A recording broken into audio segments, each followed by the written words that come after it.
മലയാളികൾ ആദ്യമായിട്ടാണ് ധ്യാൻ ചേട്ടന്റെ ഒരു വില്ലനിസം കാണുന്നത്. കുറച്ച് സൈക്കോ സ്മൈൽ കാര്യങ്ങളൊക്കെ ഉണ്ടായിരുന്നു. അത് കണ്ടല്ലേ?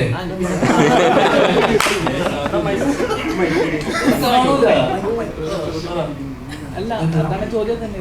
അതായത് സൈക്കോ സ്മൈൽ ഉണ്ടായിരുന്നു, അതിന് എക്സ്ട്രാ കയ്യടി ഉണ്ടായിരുന്നു.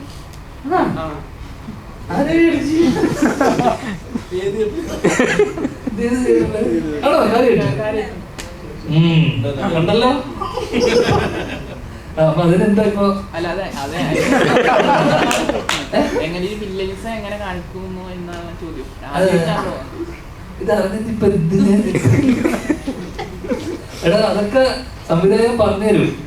അപ്പൊ നമ്മൾ അത് ആ സമയത്ത് ചിരിക്കാൻ പറയും, ഇങ്ങനെ ചിരിച്ചു നോക്കാൻ പറയും, അല്ല അങ്ങനെ ചിരിച്ചു നോക്കാൻ പറയും. ആ പുള്ളി നമ്മൾ പറഞ്ഞു തരുമ്പോ നമ്മൾ അത് അങ്ങനെ വരും. പിന്നെ നമ്മൾ ഇതൊക്കെ ദൈവം നമ്മളെ ബേസിൽ പറഞ്ഞ മാറി നിൽക്കും, പ്രാർത്ഥിക്കും, ദൈവമേ ശരിയാവണേന്ന് പ്രാർത്ഥന. അൽസറൊക്കെ പറയുന്ന പോലെ നമ്മൾ അങ്ങനെ എടുക്കുക. യൂണിവേഴ്സ് തരും, എടുക്കും.